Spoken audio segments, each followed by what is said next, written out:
un gran historiador con nosotros. Yo creo que es uno de los pocos especialistas en el Imperio Romano de Oriente, ¿no? Me parece a mí, en España, o hay muchos. Bueno, No, José Soto no. Chica, ¿no? Hay poquitos, ¿no? Sí, hay una sociedad española de bizantinística que empezó hace unos años su andadura, pero Sí, cuando yo me inicié, que fue en 1999, cuando se inauguró el Centro de Estudios Bizantinos, Neogriego y sí, Chipriotas de Granada, pues sí. éramos los primeros no solo en España, sino yo creo que a nivel iberoamericano un centro de investigación tan potente, tan centrado en Bizancio, no lo había habido en lengua ¿Y, hispana. y por qué ese hueco tan grande? No me acaba de entrar en la cabeza, ¿no? O sea, ¿cómo se puede tener ahí no sé, me Pues parece increíble, ¿no? porque durante mucho tiempo y durante mucho tiempo, tanto en la historiografía iberoamericana como en la española propiamente hablando, nos hemos centrado demasiado en nosotros mismos. Es Sí, decir, mientras que era muy frecuente que un historiador inglés fuera hispanista, o un francés, o un alemán, o incluso un italiano, nosotros no nos sentíamos atraídos por la historia ni de Inglaterra, ni de Italia, ni del Imperio Bizantino, ni de Rusia. Era ni como de si nada. estuviéramos aislados, ¿no? Tenemos un cierto ensimismamiento con nosotros mismos, los iberoamericanos en general. Y eso, Eh, claro, hace que Eso, nuestras escuelas historiográficas solo se centren en nuestra historia. eso te iba a decir yo, en Hispanoamérica es todavía peor, ¿no? O sea, es que ni siquiera piensan en Hispanoamérica, piensan en su país y poco más, ¿eh? O sea, un argentino sabe muy poco de Colombia, de México, creo yo, ¿eh? Muy Sí, poco, muy sí, poco, muy a poco. ver, ha habido honrosas excepciones porque, sobre todo a finales del siglo XIX, comienzos del siglo XX, hubo muchísima inmigración griega, Armenia, Sí. Siria, Mm. Argentina, Chile, incluso a Colombia. Y eso hizo pues que se crearan algunos centros, que se hicieran algunas iniciativas. Pero es cierto lo que dice. En general, Hispanoamérica, en general, tenemos tendencia a ser muy nacionalistas. Es decir, nos Sí. interesa nuestra historia y a menudo nos tienen que hacer también nuestra propia historia, porque somos tan sumamente, entre Mm. comillas, entusiastas de lo nuestro que pecamos, ¿no? Que pecamos de poco realistas, de poco objetivos, ¿no? Por eso a mí me da mucha rabia, ¿no? Que tengan que ser gentes de otras lenguas los que tengan ya no solo que hacer la historia universal en general, sino incluso nuestra propia historia por ese exceso de celo nacionalista que hay en Hispanoamérica en general. Y eso es peligroso, ¿no? Porque entre los hispanistas se suele hablar muy mal de o sea, vamos, digamos, los que apoyamos el hispanismo, ¿no? Uh-huh. De los historiadores hispanistas extranjeros, ¿no? Por ejemplo, Henry Kamen, ¿no? Que parece que dio un giro, ¿no? Bastante Sí, es nefasto, es nefasto. A ver, sospechoso, ¿no? no tenemos que olvidar dos cosas. Si nos hacen la historia, nos la van a hacer a su conveniencia. Claro. Y la conveniencia del mundo anglosajón en particular ha sido siempre la de tratar pues de dividir y sobre todo de minusvalorar la contribución del mundo hispánico a la historia universal. Eso es así de claro, ¿no? Y además es algo que las oligarquías en general de Hispanoamérica, no solo en América, sino también este lado del Atlántico, siempre han hecho, siempre han estado del lado del mundo anglosajón, siempre, siempre. Desde el siglo XIX ese ha sido nuestro destino, ¿no? Y al decir oligarquía no quiero que se piense solo en una oligarquía económica, sino incluso también intelectual, es decir, y no solo a la derecha, sino a la izquierda. La historia de Hispanoamérica en general desde 1810 ha sido la historia de unos pueblos que no han sabido asumir su pasado y por lo tanto son incapaces de entender su presente, ¿no? Porque al fin y al cabo la historia es eso, es simple y llanamente, yo siempre pongo el mismo ejemplo, es como si a nosotros, a ti, si me permites tutearte y a mí, Sí, por nos privaran supuesto. del recuerdo de nuestra infancia y de nuestra juventud, pues Claro. seríamos seres pues totalmente desequilibrados, incompletos, influenciables, ¿no? Pues eso pasa con la historia de los pueblos, ¿no? Si nos privan de ella, si nos la manipulan, si nos la tergiversan, pues pueden hacer con nosotros lo que les venga en gana, que es lo que siempre Claro, hacen. fueran amnésicos, o sea, si fuéramos amnésicos, pues vendría alguien, podría decirnos que nuestro padre era un asesino, en fin, lo que quiera. Y eso han Como hecho. no sabemos, Y eso han hecho, ¿no? Cuando citabas claro. yo, por ejemplo, hago tardoantigüedad y alta edad media. Si uno va, por ejemplo, al texto del Concilio IV de Toledo, que es del año 633, diciembre, en el canon 75, estamos hablando del año 633, en el canon 75, en pulcro latín, se define lo que es una especie de carta constitucional, donde se declaran cuáles son las obligaciones del rey hacia sus súbditos y de los súbditos hacia el rey, y se define el objeto político, literalmente Hispaniae Populi, los pueblos de Hispania, ¿no? Eso no tiene parangón en toda Europa occidental, y eso en buena medida determinó la historia de la Edad Media, las famosas cortes medievales, ¿no? Y luego salta a América también, ¿no? A través de, ¿no? Es decir, Claro. esa idea que en el mundo hispánico se tuvo de lo que eran los súbditos y su relación con el rey, pues arranca de ahí, ¿no? Pues hasta eso nos lo han negado. Cuando señalas a este historiador inglés, él niega que la historia de España y del mundo iberoamericano tenga algún sentido más allá del siglo XVIII-XIX, ¿no? Cuando no es así, Imagínate ¿no? lo corto que se queda, ¿no? Porque Sí, pues sí, esto es sí, bien sí, sí. antiguo. O sea, mucho antes de las famosas Cortes de León, ¿no? Que parece que son Efectivamente. el Pues no esas va más. vienen predeterminadas por los concilios de Toledo y basta con leerlos, que es el problema, que no se leen. Basta con Claro. leerlos para ver cómo no eran solo reuniones teológicas y de obispos, sino donde se reunían los nobles y los obispos, pero siempre los documentos en representación del pueblo, de la salud del pueblo, como se decía en aquella época. Ah, Y eso es mira. un salto en la ideología política brutal y que se nos ha olvidado. O sea, que lo que se hace es mucho refrito, pero se va poco a las fuentes, a los textos, ¿no? Originales.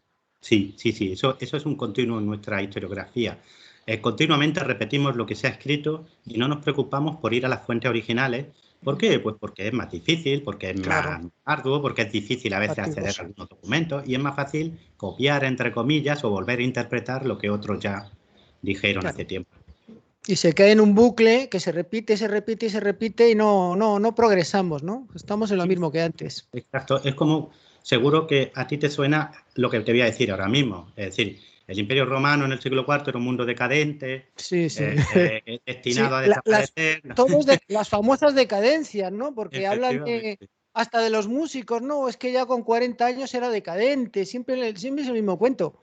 Parece Pues que es como una cosa que es una maldición, ¿no? Pues sí, cuando sí, la sí, sí, mayoría de pues veces no es sigue, así. sigue operando, ¿eh? Aunque hoy sabemos que no es así, aunque hoy sabemos, por ejemplo, que el siglo IV fue una época de expansión económica y demográfica, la arqueología lo demuestra, Mm. aunque hoy lo sabemos, aunque sabemos que el mundo romano pervivió 1000 años más, es decir, porque de lo que hoy vamos a hablar que es Bizancio no es otra cosa que el Imperio Sí, Romano en claro. Oriente, y sigue 1000 años más. ¿Cómo va a seguir 1000 años más algo que es decadente y que no tiene Mm. futuro? Pues para no tener futuro, 1000 años no está Claro. nada más. Hombre, puede tener aspectos como todo, ¿no? Pues aspectos decadentes, ¿no? Pero de ahí que todo sea decadente, además así de la noche a la mañana, ¿no? Que pasa de Sí, ser la sociedad más avanzada en décadas a una sociedad decadente, como el Imperio Español, que se quitó el tema de las posesiones europeas, pues mira qué bien, yo para mí fue perfecto, ¿no? Pues el tema ese de Flandes, eso era una sangría y las guerras de eso fue lo que nos llevó a la ruina, ¿no? Nápoles es otra cosa, ¿no? sí, sí, sí. Entonces, bueno, ya antes de entrar en materia, una preguntita. Entonces, tú te declaras hispanista, ¿no?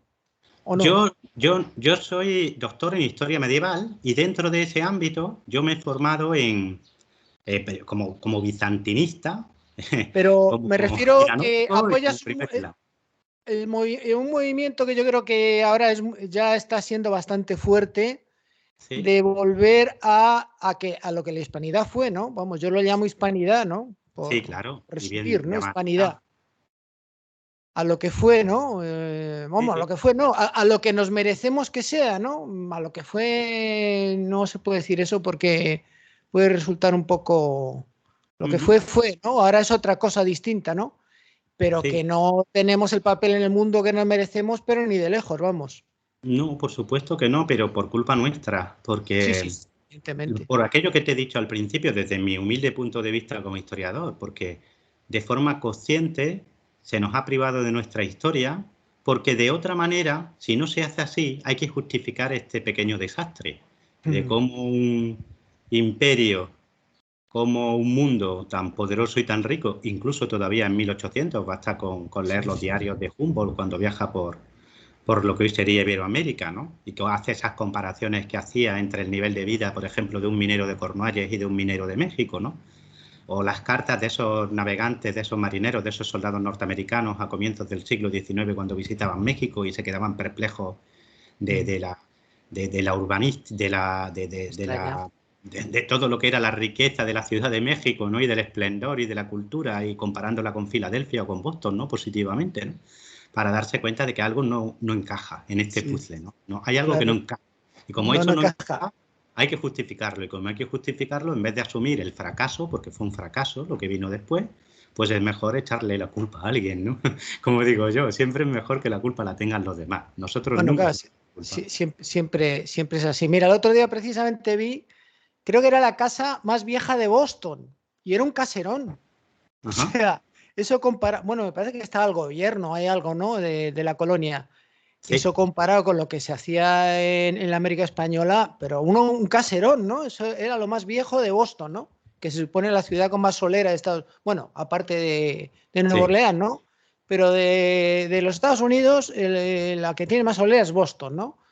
Y sí. nada, una cosa, vamos, que en España pues sería, yo qué sé, un caserío de estos de ahí de los vascos, ¿no? Poco más era, vamos.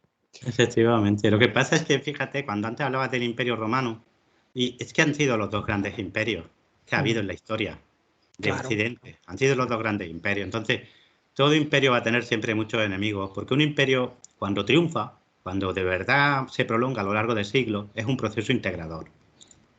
Y ese proceso integrador llega un momento en que cambia de ritmo y se convierte en digregación. Y en ese proceso estamos todavía, la digregación, en hacer hincapié en lo que nos diferencia y no en lo que nos une.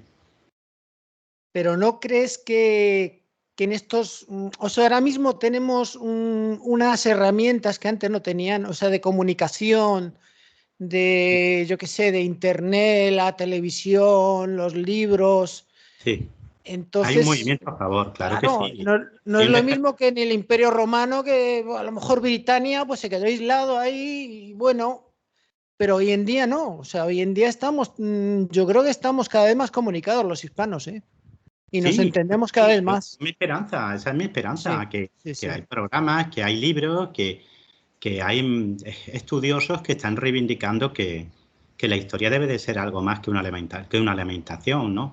Lo que pasa es que, Claro. por otro lado, lo que te he dicho antes, están ahí pues esas castas políticas, esas oligarquías, Ah, que bueno, la manera sí, de justificar el fracaso es echarle la culpa a lo que pasó hace 300, sí, 400 o 500 años, lo llevan cual, 200, aunque 200 sea años realmente que, inconcebible, es decir, ¿cómo va a tener la culpa? Es como si yo me quejara ahora de que la crisis que se nos avecina, pues la culpa es de los Reyes Católicos, a que no tendría ningún sentido, ¿no? Que la inflación del 10,2, pues la culpa es de los Reyes Católicos.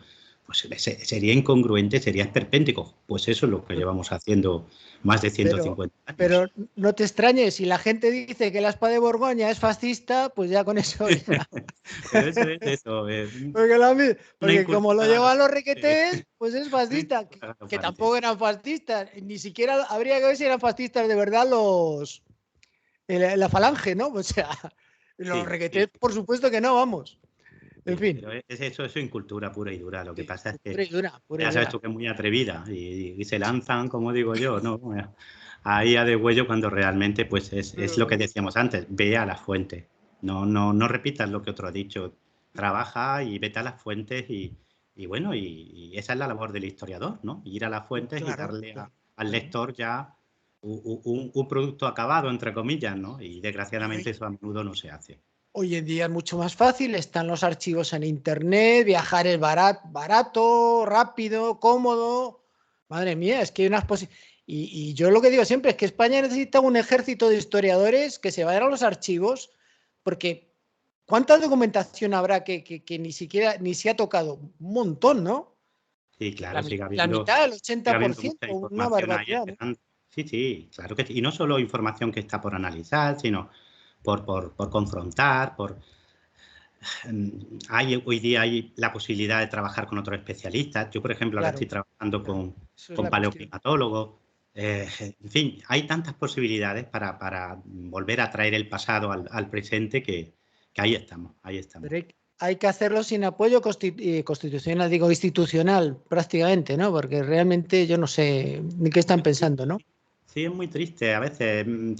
Te hago un comentario para que se nos entienda. Hace, pues ya va para 2 años, en el último libro que publiqué de historia, Visigodo, hijos de un dios furioso, yo planteaba que la batalla de Guadalete no fue donde originalmente se suele desde la Sí. época de Claudio Sánchez Albornoz siempre se ha intentado ubicar en el río Guadalete, Ujú. pero los textos y el estudio del terreno la ubican en una zona totalmente distinta que hoy está en el municipio de Tarifa.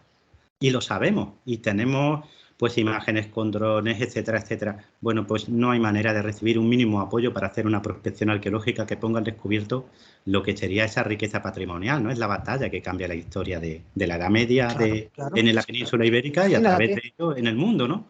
Pues no, y estamos hablando de cantidades ridículas de dinero, ¿eh? Estamos Eso te iba hablando a decir yo, que eso no hay será interés. poquísimo dinero, vamos, Sí, pero muy sí, estamos poco, hablando pero de muy nada, poco. ¿eh? De 6.000 euros, para ser concreto. Imagínate, No hay se voluntad gastan política. 6.000 euros en... Madre mía. No hay voluntad política, te lo No, no, aseguro. no, Si cero, lo cero. hacemos, lo haremos de forma privada, Sí, no, sacando el tienes dinero de toda... nuestro propio bolsillo, ¿no? Y fíjate que te estoy hablando de probablemente la batalla más decisiva de la historia de la península ibérica. Claro, Pues no hay claro. voluntad política ni para otorgar permisos ni para otorgar una pequeña cantidad de dinero que permita hacer una prospección arqueológica.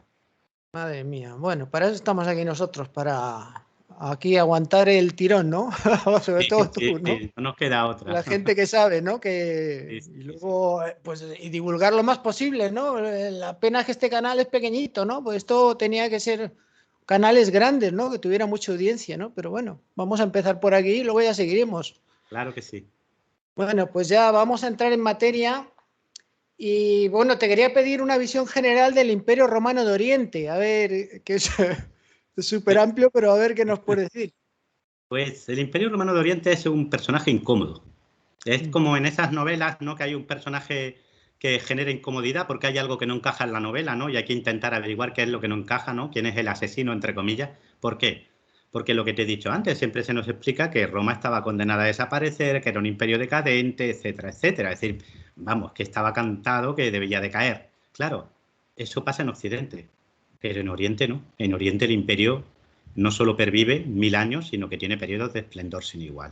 Entonces, el Imperio Romano de Oriente es la continuación de Roma, de esa gran Roma. Si hoy tenemos el derecho romano como lo tenemos, si hoy hemos salvado multitud de textos griegos y latinos, si hoy tenemos una visión del mundo romano como la que tenemos, si el Islam es como es, no solo la ortodoxia, no solo el mundo ruso, entre comillas, o eslavo y el occidente, todo eso está determinado por Bizancio, por el Imperio Romano de Oriente, ¿no? Digamos, es la pervivencia de Roma, Roma en la Edad Media, lo que hubiera sido Roma en la Edad Media si hubiera sobrevivido en Occidente, pues esa visión especular en Oriente, eso es Bizancio. Por lo tanto, si queremos entender nuestro mundo, que es un mundo en 3 espacios, el Occidente que se prolonga más allá hacia América, pues gracias a esa expansión española y portuguesa, ¿no? En los siglos XV y XVI, el Oriente eslavo, ¿no? Rusia sobre todo, pero todo lo que hay ahí también, ¿no? En ese mundo eslavo, ortodoxo, ¿no?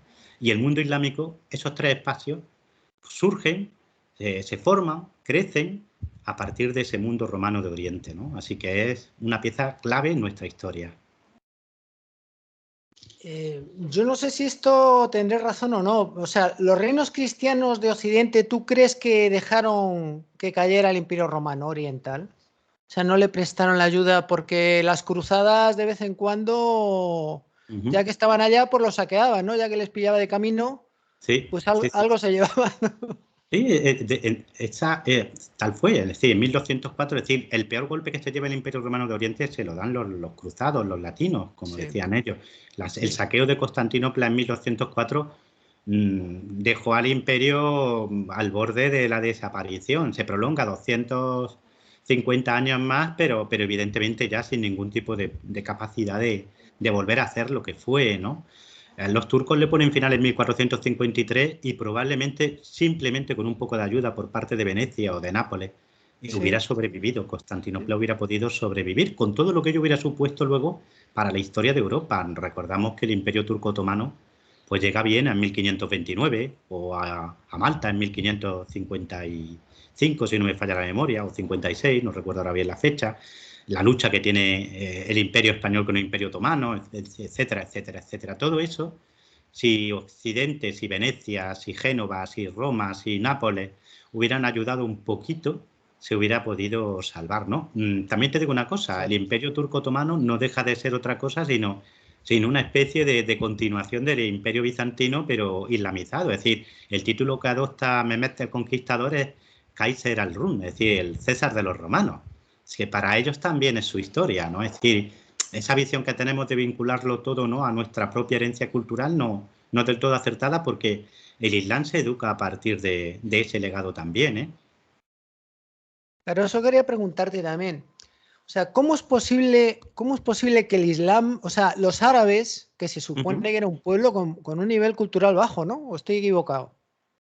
Es que el mundo arábigo es muy amplio. Es decir, cuando vemos en el mapa Arabia nos parece una porción de territorio no muy Bueno, sí, importante, es pero estamos enorme, hablando de un sí. territorio que es casi como toda Europa si le quitamos Rusia. Es Sí, más sí. grande que Europa si le quitamos Rusia, para que los oyentes se hagan una idea. Es decir, ahí había de todo. Había desde el reino Inyarita, que sería lo que hoy es el Yemen, que tenía tras de sí una historia de más de 3000 años y que era un reino avanzado, con administración, con todo lo que podríamos, mucho más avanzado, por ejemplo, de lo que sería el reino franco en ese mismo momento, a tribus pues bastante primitivas de nómadas, ¿no? Es decir, era un mundo muy complejo, y ese mundo era un mundo muy romanizado y muy iranizado. Es decir, si hubiéramos viajado en el tiempo, el año 600, Mahoma empieza a predicar en 610, ¿eh? Si hubiéramos viajado a Arabia en el año 600, la impresión que nos hubiéramos llevado era que el destino de Arabia era convertirse en una provincia del Imperio Bizantino y de Persia. Estaban totalmente romanizados e iranizados. La mayoría de las tribus eran cristianas o judías. ¿Qué pasa?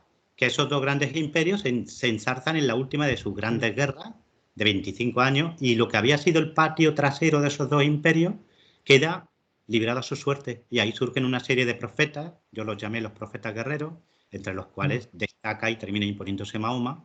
Y lo que pasa después es algo muy sencillo. Nos imaginamos a los árabes como seres o como gentes primitivas, esa imagen romántica del guerrero árabe con su, ¿no?, albornoz al viento y su cimitarra. Sí, No. las Eran cimitarras, sí. armados y combatían al estilo romano y al estilo persa. Y eran gente que llevaba siglos girando en torno a su imperio y que por lo tanto sabían muy bien cómo se guerreaba y cómo se gobernaba un imperio. Lo que hicieron fue sustituirlo porque habían aprendido. Claro. Pues claro, que este es lo que yo no entendía y ahora me lo acabas tú de aclarar, ¿no? O sea, todos los vecinos de Roma querían imitar a los romanos, ¿no? Eso está clarísimo, ¿no? Es como Efectivamente. el que quiere irse a Estados Unidos, ¿no? De Hispanoamérica, porque sabe que allí va a vivir mejor y va a tener más nivel de vida, ¿no? Y Sí, sí, entonces sí. era clarísimo, ¿no? Los árabes lo que querían era eso. Es decir, Clarísimo. el Islam viene después. Yo siempre digo que la conquista la hacen los árabes, y Sí, el imperio luego eso me como sorprendió, porque elemento yo hablaba de cohesionador. la conquista musulmana, pero claro, tienes razón, son los árabes, Sí, porque sí, sí. musulmanes eran un puñado, ¿no? Claro, el Islam es lo que luego cohesiona, pero quien conquista son los árabes. Y en Claro. la conquista hay tribus que son musulmanas, tribus árabes que hay musulmanas, pero también vamos a ver tribus que todavía son cristianas o todavía son judías, porque lo que les une en un momento dado es el elemento étnico. Luego eso cambia inmediatamente. Y como pasó en cualquier otra época de la humanidad, la religión se convierte en un elemento de cohesión.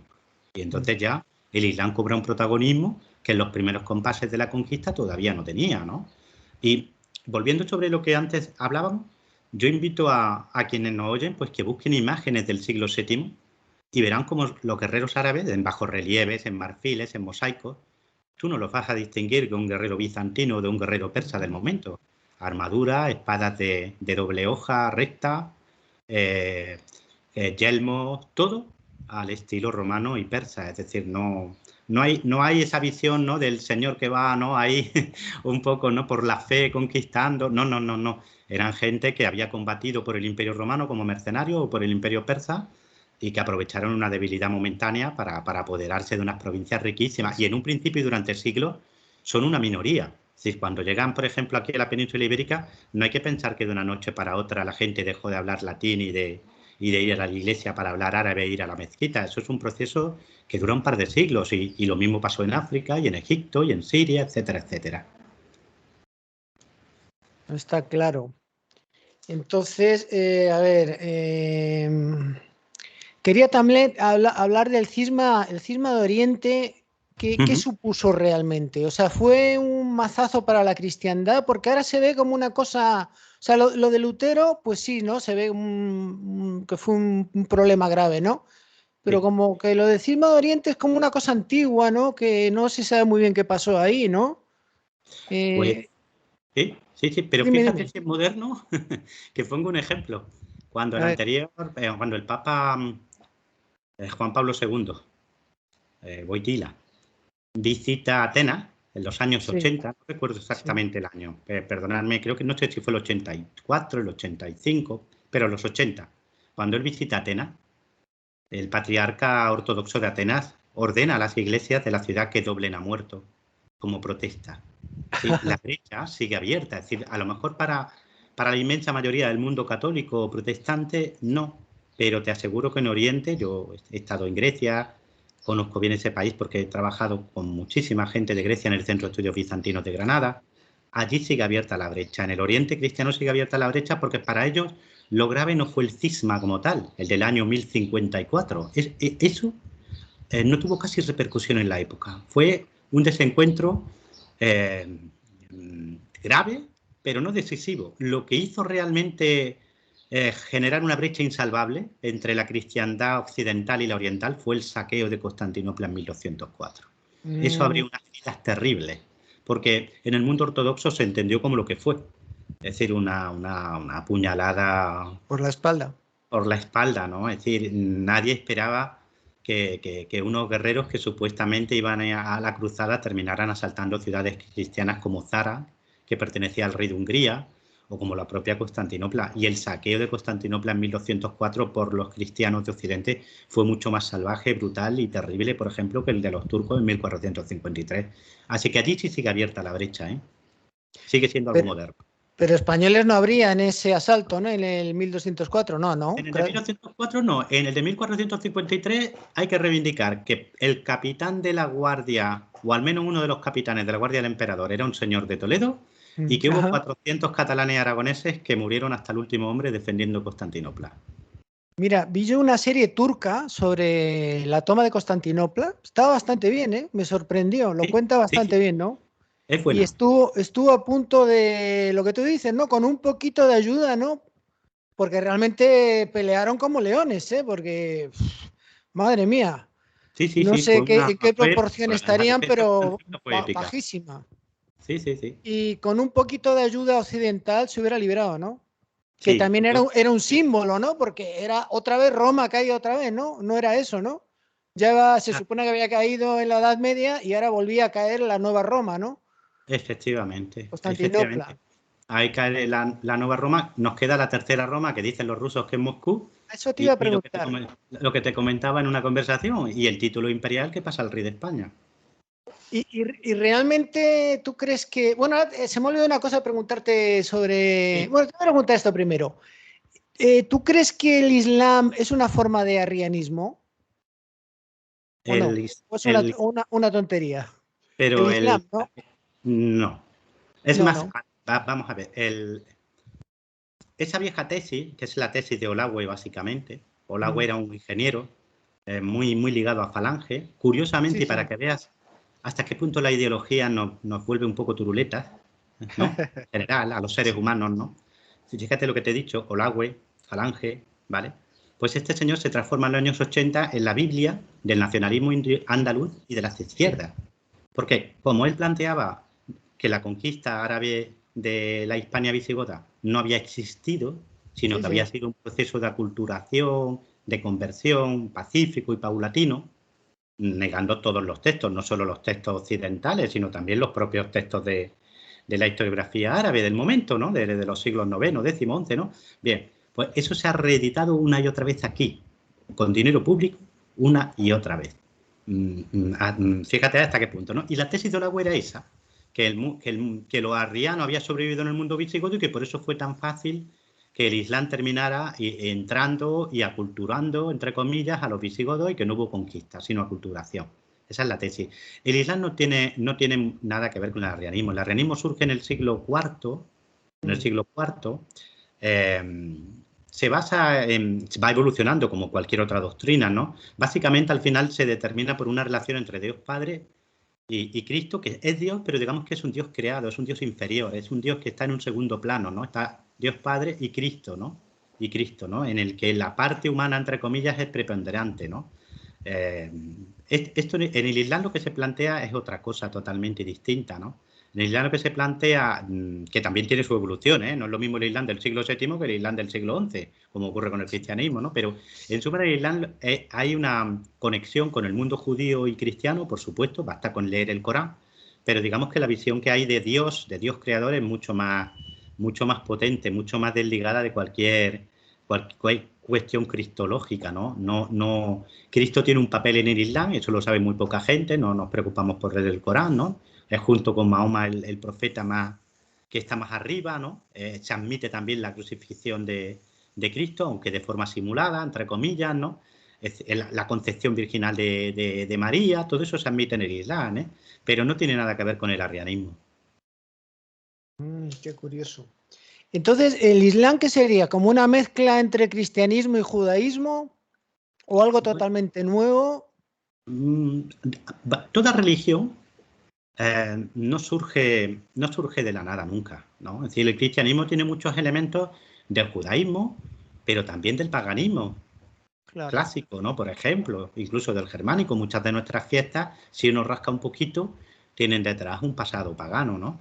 Al Islam le ocurre igual. El Islam nace en un contexto, lo que te decía antes, muchas tribus eran cristianas o judías. Ese contexto está ahí, se ve en el Corán, ¿no? Se ve claramente en el Corán, ¿no? Entonces, hay mucho de cristianismo, hay mucho de judaísmo, pero hay también de zoroastrismo, de la antigua religión de Irán, ¿no? Pero todo eso, digamos que tiene un enfoque y una dirección diferente, en la que se hace hincapié en la relación directa del hombre con un Dios omnipotente, un Dios creador sobre todo, y digamos que se le da un enfoque muy diferente al enfoque que le va a dar el cristianismo, aunque evidentemente son las religiones del libro, están muy conectadas, es el mismo Dios. El Dios del Islam, el Dios del judaísmo y el Dios del cristianismo es el mismo Dios. Y hablando ya de esto, ¿tú piensas que el cristianismo es una religión romana?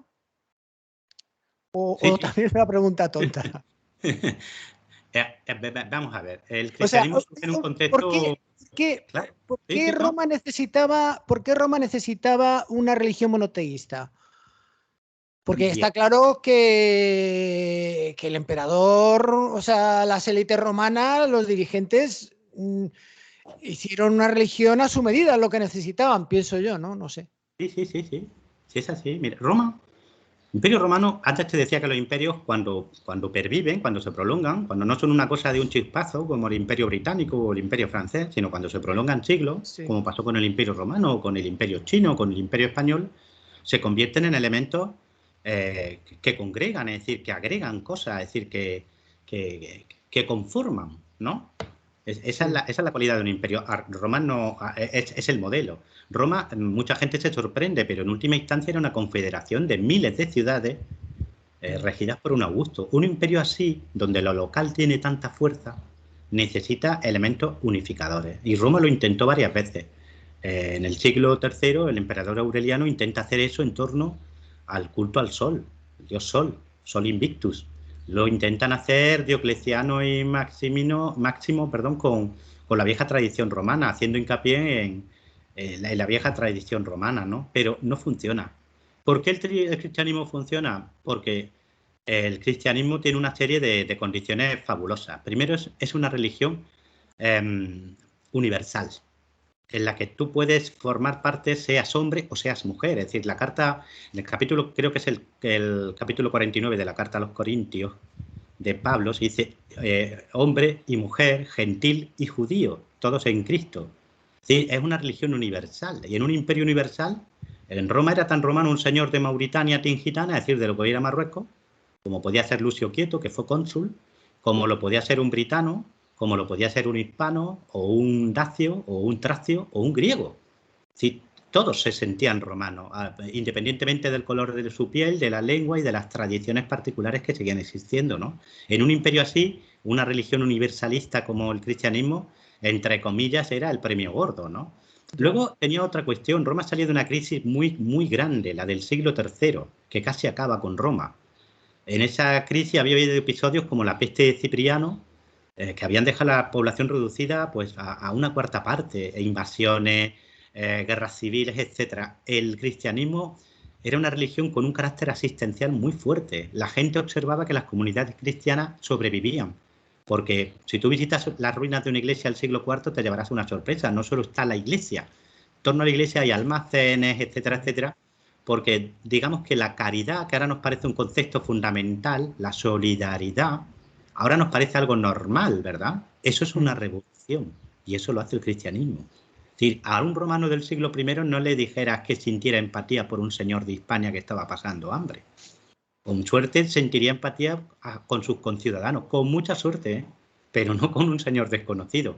Esa idea de la pobreza, de la caridad, de la solidaridad, es una idea revolucionaria que la trae el cristianismo. Y en un mundo en crisis, como era el Imperio Romano del siglo III, pues eso tuvo una fuerza y un despegue. El Imperio cristiano, la religión cristiana era una religión marginal hasta ese momento. A partir de ese momento despega y cuando Constantino la convierte en su religión oficial, es por eso, porque está viendo que tiene una potencialidad y una fortaleza que le van a servir de herramienta. Y desde ese momento el cristianismo se convierte en la herramienta del Imperio Romano.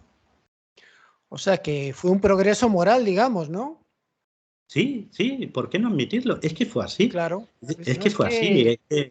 La historia es eso, son progresos, igual Claro. que lo fue en su momento, con sus luces y sus sombras, como lo fue la Revolución Francesa, que tiene muchas sombras y trajo algunas luces. Pues el cristianismo igual, es decir, trajo muchas luces, pero también trajo muchas sombras, claro que sí, pero fue un progreso moral. Es que lo que no... Basta con ver la legislación, ¿eh? Tú ves la legislación antes y después de la cristianización del imperio. Y no te digo que se convirtiera en una legislación angelical, que no lo era, pero sí hay una preocupación por ciertos aspectos que no estaba antes. ¿Qué antes no Los había? niños, por ejemplo, los niños hasta ese momento, tú podías darle muerte a un niño legalmente en los primeros 8 días de su nacimiento. Y si, por ejemplo, cuando se excavó las cloacas, creo que fue en Éfeso, pues se descubrieron cientos de miles de huesos de niños, Madre porque la mía. gente directamente los arrojaba a la cloaca. Eso acaba, o acaba legalmente al menos. La situación de la mujer, la situación de... Sí, sigue habiendo muchas injusticias, como la sigue habiendo hoy día, ¿no? Pero digamos que la preocupación moral en el Imperio Romano, una parte considerable la genera el cristianismo, que no fue la panacea, por supuesto, pero que fue un progreso también. Bueno, es que panaceas no hay, es que siempre estamos con lo mismo, ¿no? O sea, aquí paraísos, ni América era un paraíso, Es que somos humanos, entonces Sí, sí, sí. paraíso habrá, no sé, el que sea creyente cuando se muera, ¿no? Pero buscar paraísos aquí es conocer poco al ser humano, ¿no? Creo yo. Claro que Es sí. absurdo, Y es eso, absurdo. eso es nuestro destino como seres humanos. Es Sí, decir, la violencia, el engaño, claro, claro, la claro. crueldad, todo eso está en nosotros y en todas las sociedades humanas, desde la más primitiva a la más moderna, ¿eh? Que también, Y lo que también contrario, la piedad, la solidaridad, son los la dos aspectos. cultura, todo eso está en nosotros, lo bueno y lo malo. A lo largo de la historia siempre está presente. Lo malo también nos hace progresar, ¿no? Porque nos hace enfrentarnos a eso y es una forma de progresar, ¿no? O sea, tiene su cabida.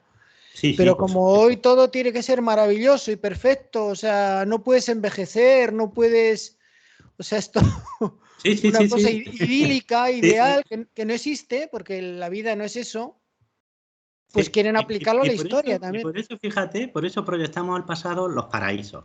Claro, por Los eso, paraísos claro. son, son como no podemos admitir en nuestro presente, porque eso significaría enfrentarlo y buscar soluciones, y eso siempre da trabajo, y nos hemos vuelto muy perezosos, pues entonces inventamos paraísos perdidos. No, no, es que aquí antes, ¿no? Y esos paraísos perdidos, ¿no? Que a lo que son muy dados los políticos y los ideólogos y los moralistas y los, ¿no? Pues los trasladamos al pasado, ¿no? Y luego, claro, luego la realidad, la arqueología, pues te muestra cosas, pues no, que el paraíso no existe si no luchas por él todos los días, ya está.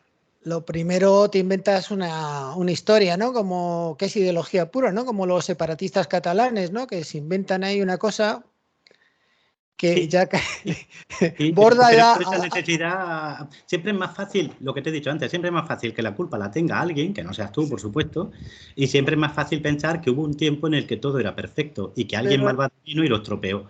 pero en este caso es que les ha ido muy bien, o sea, pues, si los irlandeses tienen la culpa de los ingleses, vale, pero los catalanes Es un no poco, es lo que ¿verdad? más se puede quejar, ¿no? Creo yo, vamos, no sé. Hombre, pues claro que sí, pero es que la Los historia que se está quejan, llena de esas vamos, los separatistas, paradojas, ¿no? ¿no?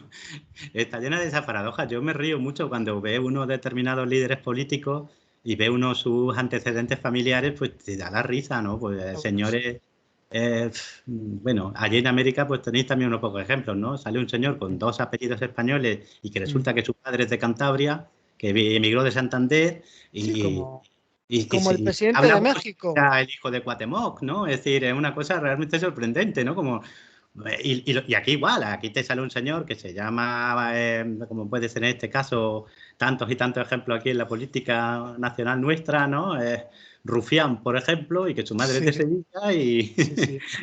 es que es el mundo al revés, pero es lo que tiene la ideología. Es decir, cuando nos preguntamos cómo fue posible lo de los nazis o lo del estalinismo o de la época de la Revolución Cultural de Mao, no se nos Mm. debe de olvidar que eso lo hizo la gente. Y lo hizo la Ideología, claro. gente movida por la ideología. Mira, una experiencia personal. Yo fui soldado profesional. Yo estuve en Bosnia en el 95, Sí, de la guerra, de sí, Bosnia-Herzegovina. A mí me fascinaba aquello, porque en Mostar el 40% de los matrimonios eran mixtos. Eran un musulmán con una croata con un serbio, etcétera, claro. etcétera. Y aquello estalló y se mataron entre sí, porque durante 10 años los políticos agitaron aquello y les metieron en la cabeza a base de propaganda que eran sus enemigos los que habían sido hasta el día de anterior su familia y sus vecinos. Lo que pasó en Ruanda, ¿te acuerdas? El genocidio, Exactamente. o Sí, sea, YouTube. algo Eso fue. totalmente programado, totalmente. Y eso pasó en Hispanoamérica. ¿Qué fue la guerra a muerte de Bolívar en 1810? Perdón, durante la Revolución. En Venezuela y en Colombia, en lo que ellos llamaron la Gran Colombia, ¿qué fue sin una guerra civil? ¿Qué fue todo Sí, sí, sin una guerra efectivamente. civil? Fue una guerra Sa- civil. Salvo que peninsulares sí que eran poquísimos. Yo no sé si era el 1%, ¿eh? O sea, era una cosa ridícula. Por eso, Además, muy integrados, ¿no? Porque era gente lleva muchos años viviendo allí, casados con gente de allá, y realmente quienes iban y venían a la de América a la península, pues eran altos funcionarios, gente así, ¿no? Pero normalmente el que iba a América se quedaba allí, eran muy pocos. claro. O Y la sea, mayoría habían ahí sido vecinos. La mayoría de la sí, gente que sí, se mató entre 1810 y 1825 fueron vecinos, amigos, vecinos. familiares. Sí, es increíble, ¿no? Es Por eso increíble yo te la digo que línea. ya tiene ese riesgo, ¿no? Cuando te enseñan a odiar a otro y te enseñan que tú eres diferente, porque para ser diferente nunca verás que ningún nacionalista haga hincapié en la diferencia en negativo. Es decir, nosotros deberíamos de aprender de o deberíamos de ser como. No, la idea es nosotros somos mejores, a nosotros nos han humillado, a nosotros nos Claro, han robado, pero somos mejores, ¿eh? Esa es la idea, ¿no? De todo nacionalismo. Yo para mí es la gran lacra del siglo el XIX. nacionalismo, sí, sí. Nacionalismo. Que empezó con el romanticismo, ¿no? Efectivamente. Y fíjate lo que has dicho, romanticismo, ¿no? Con todo lo que ello significa cuando uno va a la esencia del romanticismo, que es una reacción fortísima contra la razón y contra Claro. ¿no? la idea de la individualidad. O sea, eso de un pueblo, un idioma y un Exacto. estado es utópico, porque claro, lo que tú dices, o sea, los visigodos no es que salieran de Escandinavia, es que se fueron haciendo por el camino, ¿no? O Sí, sea, sí, no sí. hay pueblos estáticos, esto no es un pueblo, incluso supongan y esos, ¿no? Que está perdido en la jungla y son 30 individuos, y tampoco, ¿eh? Porque incluso dentro de los indios norteamericanos, yo sí sé ejemplos, he leído ejemplos de tribus que se han fusionado, ¿no? Y Totalmente. han formado otra. Sí, sí. Mira el ejemplo de los comanches. Todo el mundo piensa que los comanches estaban en Texas. Los comanches vienen en el siglo XVIII de lo que sería Wyoming. O sea, Mm. eran un grupo de sosones, pero cuando llegan a Texas y expulsan a los apaches, ¿cómo sobreviven? Sobreviven capturando básicamente cautivos mexicanos e Mm. integrándolo en su nación. A finales del Sí, siglo XIX, buena parte, si se hubiera hecho un análisis, y se han hecho ahora, genético de los comanches, te llevan la sorpresa de que una buena parte de esa genética no son, entre comillas, amerindia, sino que hay mucho de español, de es increíble. anglosajón, etcétera, etcétera, porque funcionaban así. funcionaban capturando gente porque su nivel de natalidad era bajísimo y la única manera de mantener, entre comillas, la demografía era trayendo niños y mujeres de fuera, capturadas. O sea, es una cosa viva, que es como un ser vivo, ¿no? O sea, no es una cosa anquilosada como lo quieren presentar, ¿no? Sí, O sea, sí. yo recuerdo cuando los indios hacían algún cautivo, la función era al final integrar lo que tú dices en la tribu, ¿no? Me parece que hay un libro de Chile, no sé si es del siglo XVII, se llama El cautiverio feliz, que es de un español, pues que estaba tan feliz allá, ¿no? O sea, porque era hijo, era, no sé, del gobernador, de un cargo importante, ¿no?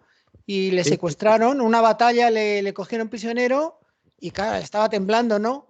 Y al final se fue integrando y no sé si al final se fue, pero vamos, estaba feliz de la vida, escribió un libro explicándolo, ¿no? Sí, O sea, hubo de la todo. idea, claro, la idea no era solo tenerlo ahí como esclavo y humillarle, ¿no? La idea era integrarlo en la sociedad, ¿no? Sí, eran Pues claro, jóvenes, sí, claro, eran jóvenes, sí, era lo si que era se trataba. joven, claro. Pero Por eso les gustaba mucho no secuestrar hay niños pueblo, también, ¿no? no hay pueblo, Niños y entre mujeres. comillas, étnica, cultural, puro, ¿no? Esa vieja idea del siglo XIX, eso no es cierto, ¿no? Y los imperios son eso, es decir, los imperios son eso, amalgamas de pueblos, de gentes, de Claro. culturas, de ideas. Eso es lo bonito de un imperio o de un país moderno, ¿no? El mestizaje y la variedad. Pero ahí hay un. Sí, dime. ¿Sí? Hay un. O sea, hay una diferencia. Sí es cierto que es una unión de pueblos, ¿no? Pero unos imperios aglutinan a diferentes, digamos, naciones con diferentes religiones muy distintos, ¿no? Como Ujú. puede ser el imperio austrohúngaro, ¿no? Sí. O el imperio persa también, ¿no? En su época. Ujú. Sin embargo, el español no era muy homogéneo, porque realmente qué población cristiana debía tener enorme, ¿no? Quitando alguna tribu por ahí perdida. Sí, porque era el elemento aglutinador. Todo imperio tiene un elemento aglutinador. Puede ser político, religioso, cultural. El imperio persa, lo citaba, el aqueménida. Ahí el elemento aglutinador era el rey. El Mm. rey de reyes era el elemento aglutinador, era un elemento político, ¿no? ¿Qué le pasa a Roma? Roma es un elemento político lo que aglutina, ¿no? Y el prestigio de su cultura. Y por supuesto la fuerza, ¿no? La fuerza, siempre está presente la fuerza, ¿no? Pero en un momento dado recurre a la religión. Y llega un momento, fíjate, volviendo a Bizancio, en el que en los siglos IV, V, el emperador es ya directamente la imagen de Cristo en la tierra.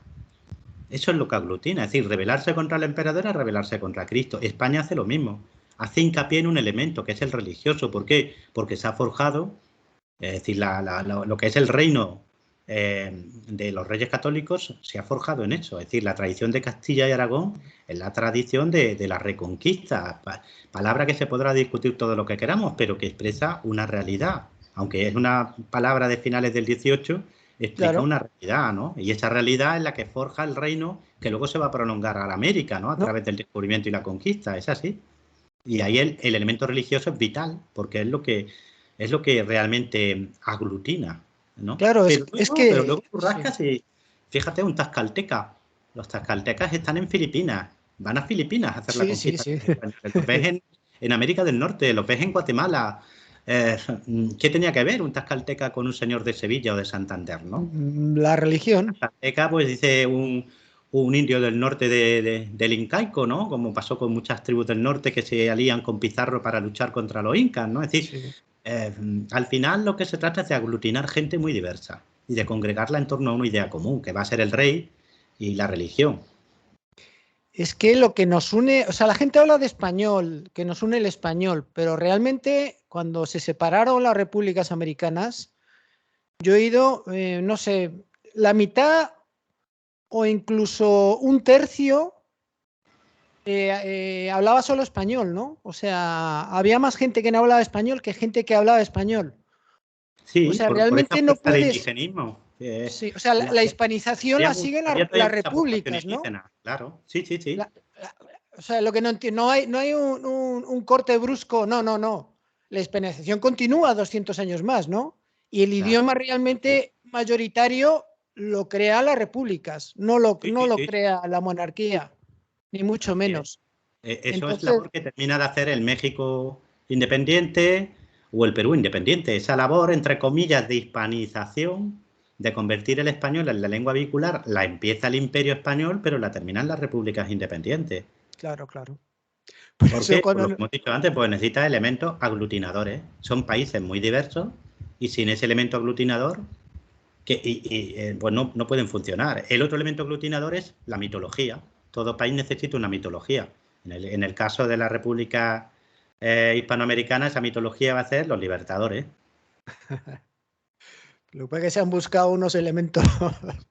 Claro, pero funcionan así. Es decir, las naciones son creaciones. La nuestra, España y todas las demás, se crean. No se hacen. Prefiero el Cid antes que... Porque qué individuos, ¿no? Tanto Bolívar como hasta Iturbide, todos, ¿no? Es que no se salva ni uno. Pues Iturbide ya lo sabes. Iturbide, ¿quién es Iturbide? Iturbide es el jefe Es que, realista. si San Martín era traidor, Iturbide era 20 veces traidor, ¿no? Es que lo de México fue el colmo, vamos. Y Simón Bolívar, pues era un señor que aspiraba a tener un marquesado y que no lo tuvo y que bueno, y que a partir de ahí, pues... Un resentido. Efectivamente, sí, eso pasa. A ver, que eso no tiene por qué alterar a nadie. Es decir, igual que aquí en la península tenemos nuestros propios mitos. El Cid histórico, pues se parece muy poco al Cid del Cantar, del mío Cid. Vamos, yo no le admiro nada al Cid histórico, ¿eh? Vamos, no le veo yo, no sé. Te digo que los mitos están ahí. Claro, claro que sí. Eso es así. Los mitos están para lo que están, tienen su función, pero si somos personas formadas y aspiramos a pensar por nosotros mismos, tenemos que ir un poquito más allá y darnos cuenta de que no deja de ser una imagen simbólica y detrás pues hay personas reales con sus ambiciones, sus rencores, sus maldades, etcétera, etcétera. Bueno, mira, y tantas maldades, ¿no? Mira cómo se envenenaban. Bueno, lo más seguro, ¿no? Que Fernando el Católico envenenara a Felipe el Hermoso. Y no solo porque hay cantidad de casos que estaba muy bien, llega a una fonda, se pone malísimo y en un día se ha muerto, en 2 días, ¿no? Que gente joven, ¿no? Con toda la salud, ¿no? Pero nunca dicen que los han envenenado, cuidado, ¿eh? Y de esos hay un montón, ¿eh? Hay muertes muy convenientes. Hay un montón de esos. Y nadie dice que los ha envenenado, ¿no? Y bueno, se habla de Cisneros, de un montón de gente, ¿no? Sí. Y entonces no eran tan buenos, ¿no? Pues claro, ya cuando el poder se mete por en medio, pues ya son palabras mayores, ¿no? Sí, entonces claro. hay que tener cuidado si te mueves en ese medio, ¿no? Mm. Bueno, dicen que Augusto lo envenenaron también, ¿no? Al emperador romano, ¿no? Bueno, eso se lo debemos sobre todo a Robert Graves. Bueno, Ella ya su se ha novela, inventado. pero bueno, esa acusación está en la antigüedad, ¿eh? Aparece en algunos textos de la antigüedad, más que de forma explícita, de forma sugerida en Suetonio, incluso en Tácito, pero de forma un poco no maliciosa, ¿no? Pero Suetonio no es muy fiable, ¿no? ¿Qué? Suetonio no es muy fiable, ¿no?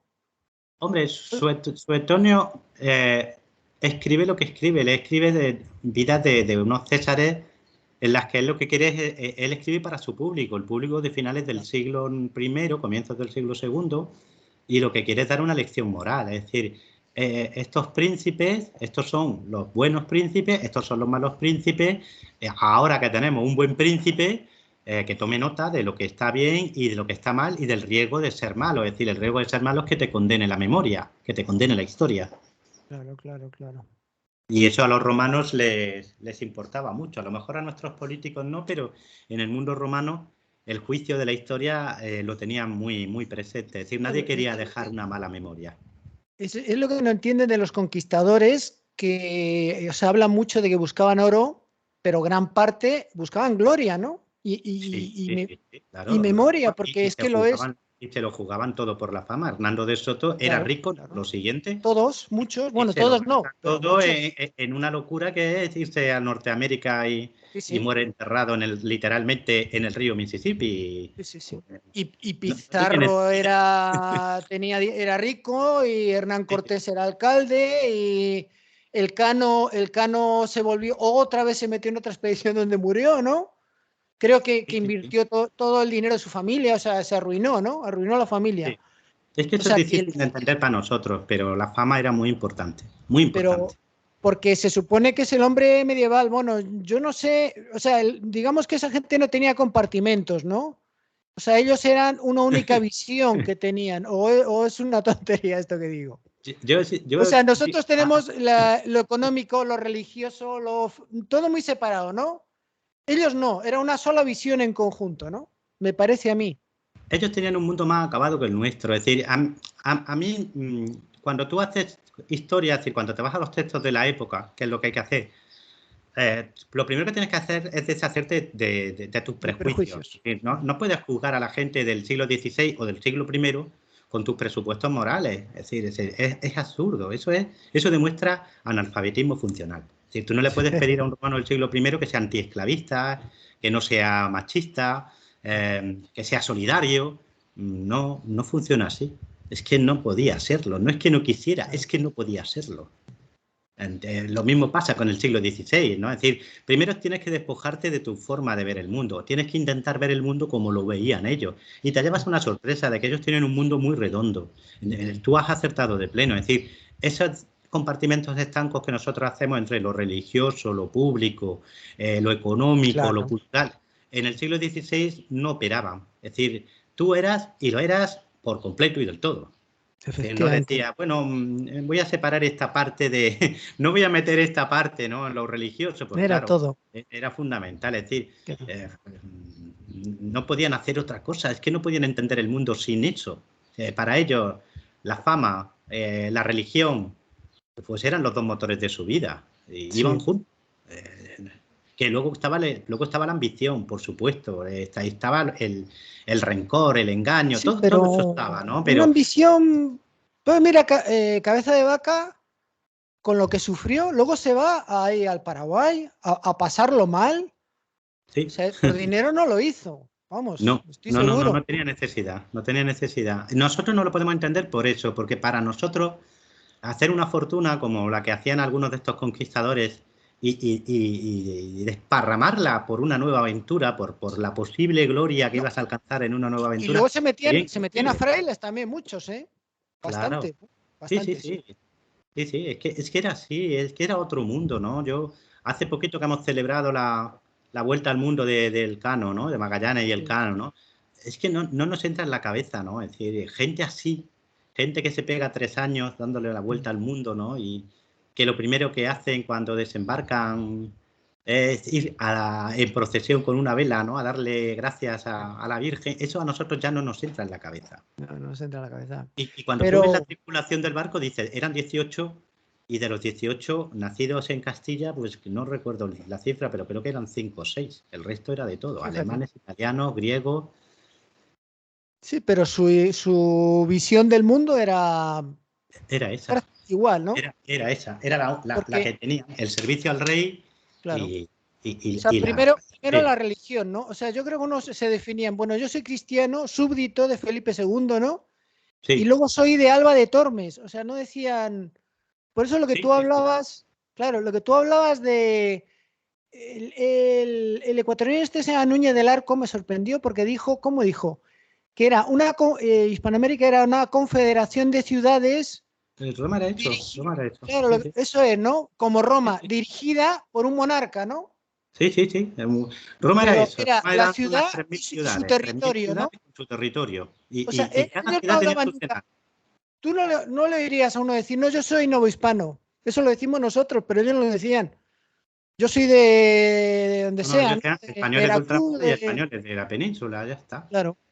Eran españoles de ultramar. Pero Es decir, tú ves las eran cartas de la época. términos geográficos, ¿no? O sea, español Sí, por un término geográfico, digamos. Pero él era de Córdoba, ¿no? Yo soy de Córdoba, ¿no? Soy sí, sí, cristiano, sí. súbdito de Felipe II y cordobés. Era otra identidad que ya hemos Era perdido. Es decir, si tú lees los diarios de Darwin, el diario de un naturalista, ¿no? De Darwin, que está escrito en la década de 1830, el viaje creo que es de 1832, él habla de españoles. Cuando claro, desembarca en Chiloé, por ejemplo, claro, la claro. expedición del Beagle, hay una escena que es muy cómica y al mismo tiempo muy trágica muy aclaratoria de lo que era aquello todavía, ¿no? Es decir, la gente de Chiloé se cree que son los españoles que han vuelto. y salen a recibirlo con todos los honores. Y luego se dan cuenta de que son ingleses, ¿no? Pero, y Darwin, cuando habla de la gente de lo que hoy sería Argentina o de Chile, etcétera, habla de españoles. Claro. Porque esa identidad todavía estaba, no se había cambiado, ¿no? Pero ahora nos parece inconcebible que un señor del Perú, o de México, o de Argentina, o de Chile, se denominara así. Pero es que los textos son muy cabezones. Es que si tú lees cartas del siglo XVIII, Claro. o si lees a la Condamine cuando viaja por América en el siglo XVIII, o a Humboldt, etcétera, no tienen duda al respecto. Porque la identidad siempre se define así, la define el otro. Es como cuando dicen, no podemos hablar de España hasta el siglo XVIII, no sé qué. A ver, tú coges las cartas del embajador de Venecia en la corte de los Reyes Católicos y él no habla de Castilla ni de Aragón, habla de España. Claro. Que la identidad siempre la define el que está fuera, Es no el que que está dentro. por eso tenemos estas cosas básicas, por eso te decía que esto de meterse que si los tercios, que si la espadita, que la batallita, yo creo que vamos a entender esto, que es más importante, y luego ya estudiaremos lo de las batallitas, ¿no? Porque es que si Sí, no entiendes esto, no entiendes nada. claro, es que es la identidad lo primero. Y ya te digo, son identidades construidas. Lo bonito, entre comillas, de nuestra identidad es que es una identidad que se conforma en torno a integrar gente muy diversa y que dura Sí. siglos. Es decir, no estamos hablando de... Tú ves el Imperio Británico, primero es muy breve y segundo, ningún hindú, por No, llamarlo así, indio diríamos, ¿vale? Se sentía británico. no, ninguno. Un señor que había nacido en el Perú en el siglo XVIII se sentía que formaba parte de esa monarquía. Esa era la Claro, gran diferencia, ¿no? claro, claro, claro.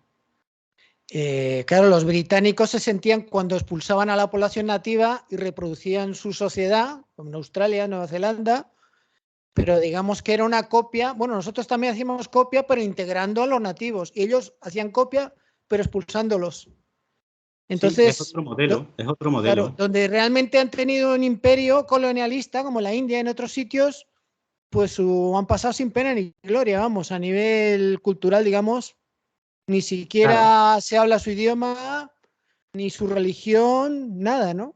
Pero fíjate el éxito que ellos han tenido. Es decir, después del imperio viene la Commonwealth.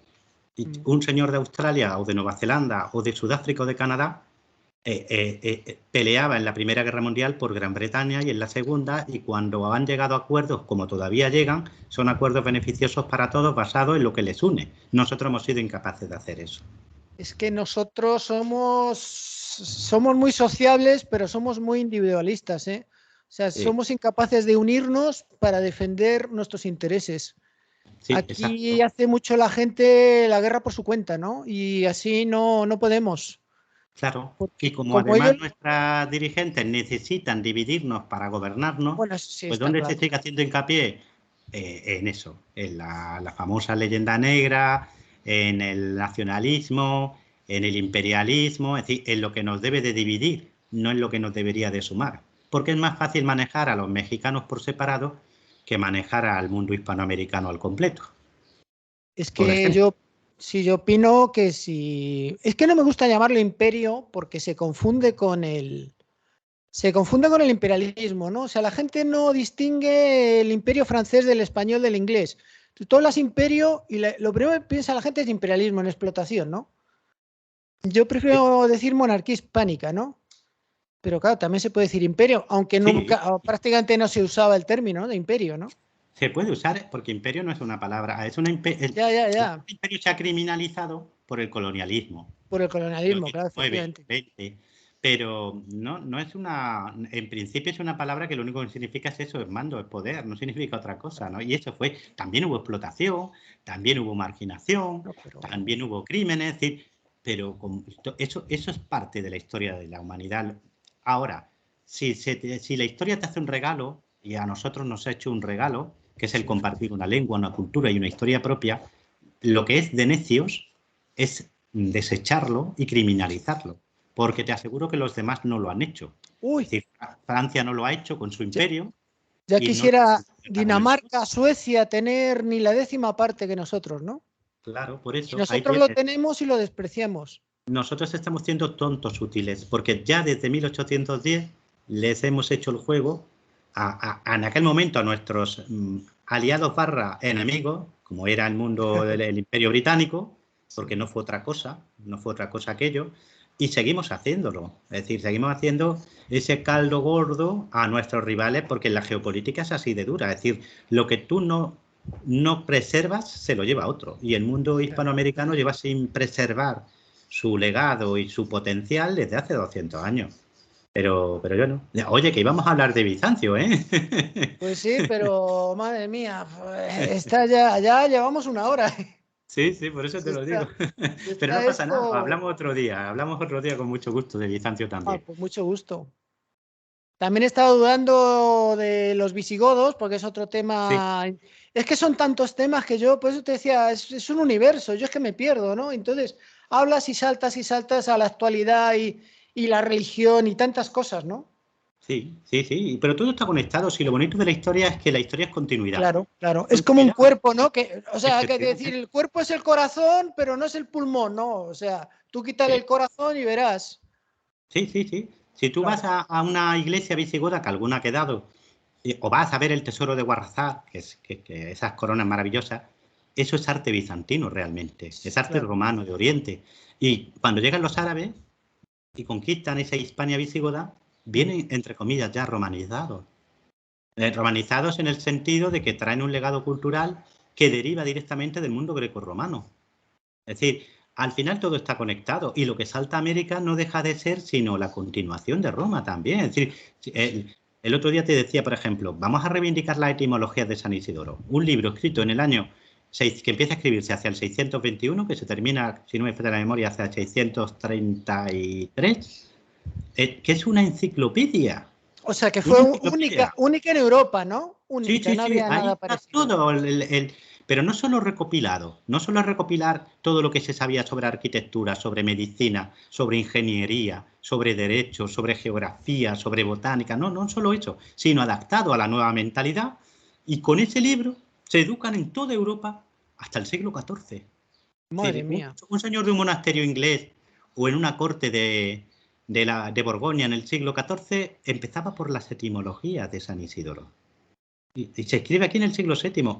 Y oye, te aseguro que eso aquí en España ningún escolar lo sabe. Y a mí no me lo enseñaron en la carrera, cuando hice la carrera de historia. Ni siquiera Es lo mencionaron. Claro. Hombre, yo todavía estudiaba con las enciclopedias Álvarez, porque yo todo eso 61 años. Y claro, te venía un rengloncito, ¿no? Una cosita. Pues ya ni eso. Ya ni eso, ¿no? Ya ni eso. Y fíjate que fue la Hispania visigoda, pues tuvo su importancia en el sentido de que es la primera unidad peninsular y es lo que queda es lo que sirve de base al Andaluz, famoso al Andaluz. Se apoya sobre el mundo visigodo y se desarrolla a partir del mundo visigodo y es lo que mueve a los reinos del norte. Es decir, cuando tú lees las crónicas asturianas que están escritas en el siglo IX, ellos tienen la idea, que sí, que será propaganda por todo lo que queráis, pero del siglo IX, ¿eh? Sí, escrita en el siglo IX, en la que ellos tienen la idea de que tienen que recuperar un reino que han perdido, que ellos son los herederos de esa Hispania visigoda. Entonces, el mundo visigodo conforma toda nuestra Edad Media, la musulmana, que también es muy nuestra, y la cristiana, que también lo es. Y a partir de ahí, pues es historia de América también. ¿Pero tú crees que al Andaluz se le puede llamar España? ¿O España era una cosa y al Andaluz era otra? No.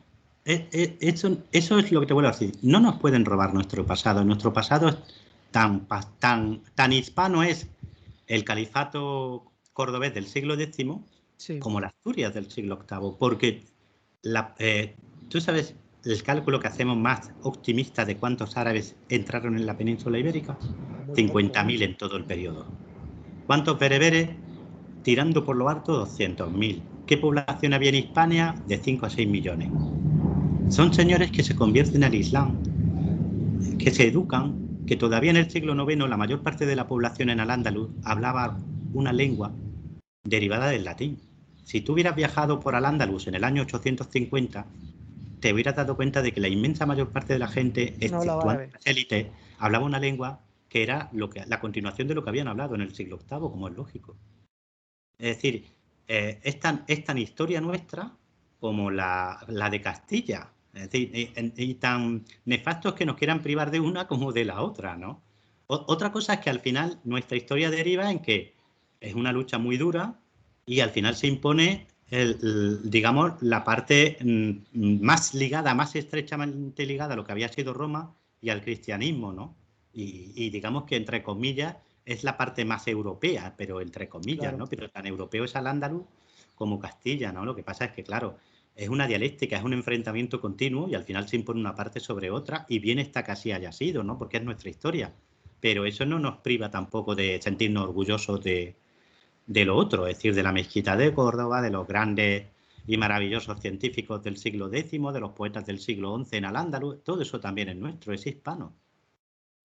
O sea que si los árabes no hubieran estado tan romanizados, bueno, incluso los bereberes, ¿no? También estarían romanizados, supongo, ¿no? Sí, sí, O sea, claro. es lo que te iba a preguntar que antes, ¿no? Pero ya me has respondido, ¿no? ¿Cómo es posible que asimilaran tan rápidamente la cultura persa y la cultura romana, ¿no? Tan rápidamente, ¿no? Fue rapidísimo, ¿no?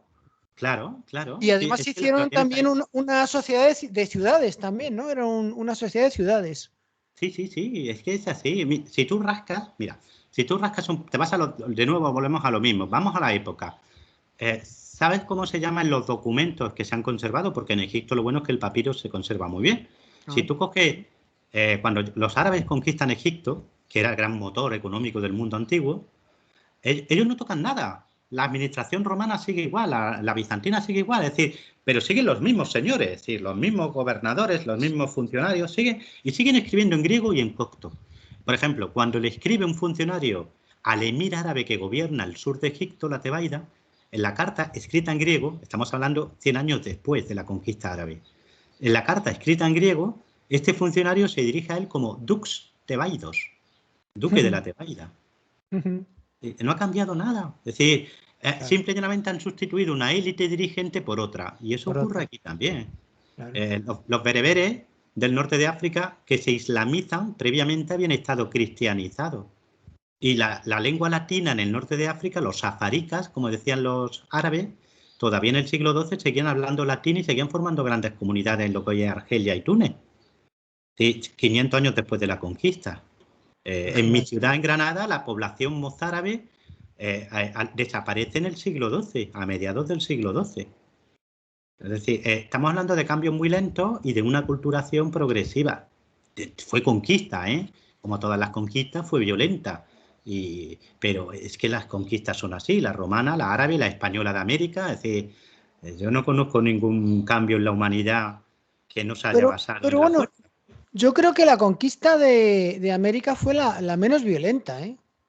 Porque eran muy pocos y sobre todo se basaba en pacto. Bueno, siempre se basa en pacto las conquistas, ¿no? No, si es que no hay nada nuevo, ¿no? O sea, los romanos ya llevaban tropas auxiliares. Lo que pasa es que podrían ser la mitad. La Sin mitad embargo, fue los españoles, que era el 90% o más, las tropas la auxiliares. O diferencia. sea, había una pequeña diferencia, ¿no? Aparte Acuérdate que la frase Roma de tenía un ejército profesional y los conquistadores eran particulares, ¿no? Que esa es otra diferencia enorme, ¿no? sí, violenta fue. Es decir, eso sería absurdo que lo negáramos. Es decir, la conquista es violenta, pero como violenta era la conquista azteca. Que los Bueno, aztecas no iban repartiendo caramelos eso era salvaje. entre los demás pueblos, ¿no? O los incas, o los muiscas. Es decir, cualquier pueblo, sea de aquí o de allá, ha creado su estado o su imperio a base de guerra, de diplomacia y de Sí, imposición.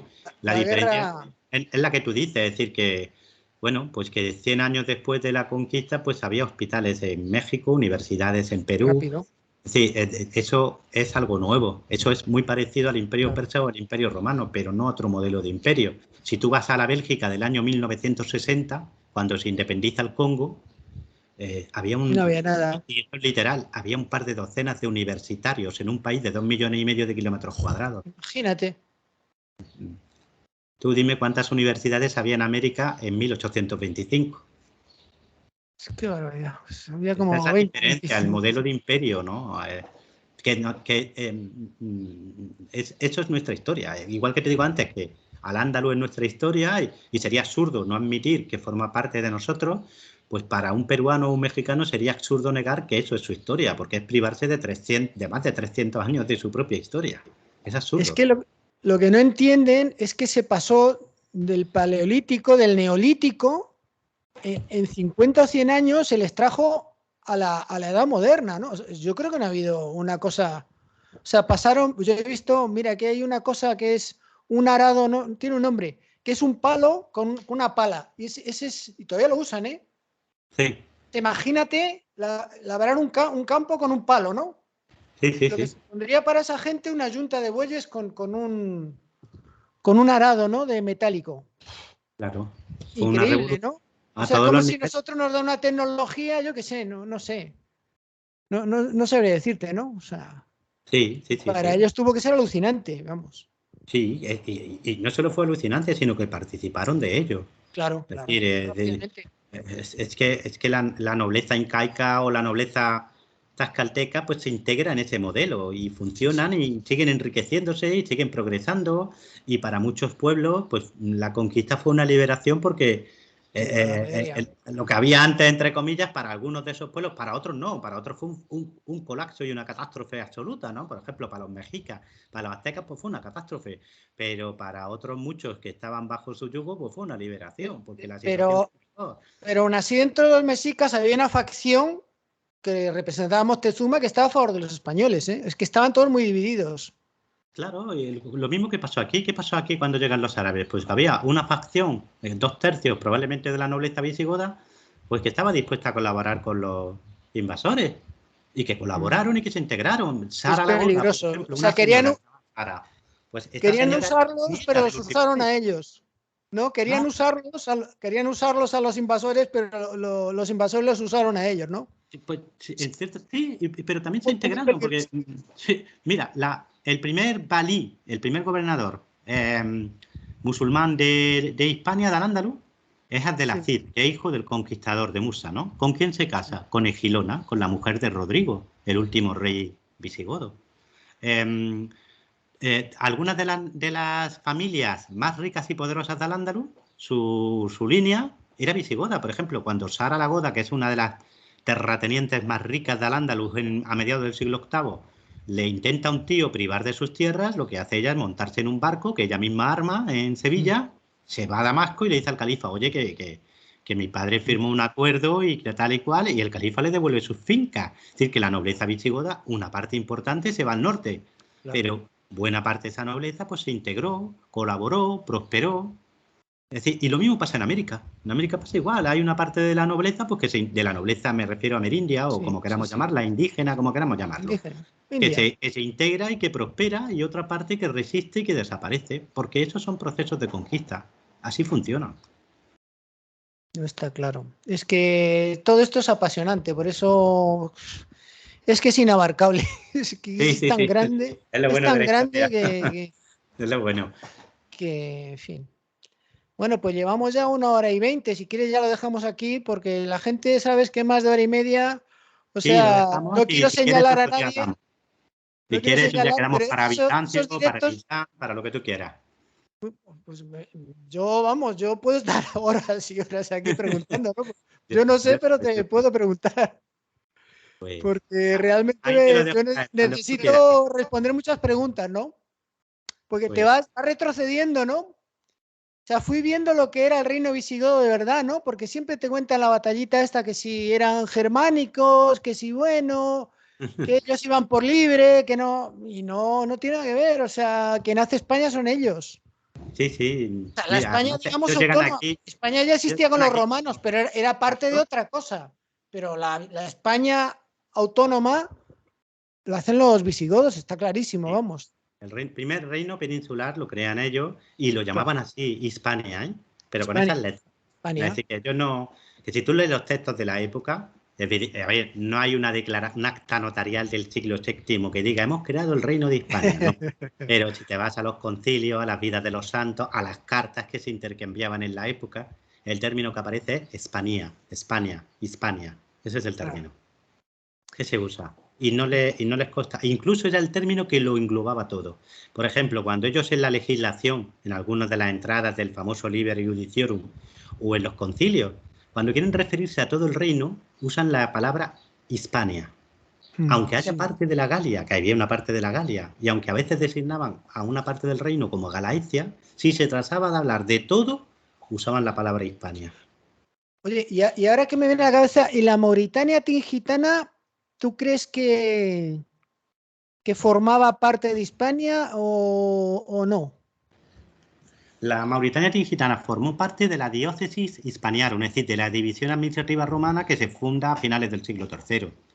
Ahí sí, pero los visigodos, por mucho que se hayan empeñado algunos historiadores, volvemos al No nacionalismo, dominaban. también los españoles tenemos nuestro nacionalismo patrio, por mucho que se hayan empeñado, Julián no era visigodo. Don Julián no era visigodo, era un patricio, y así lo nombran los textos árabes más antiguos, un comes bizantino en Ceuta, que había sido una posesión bizantina desde 534.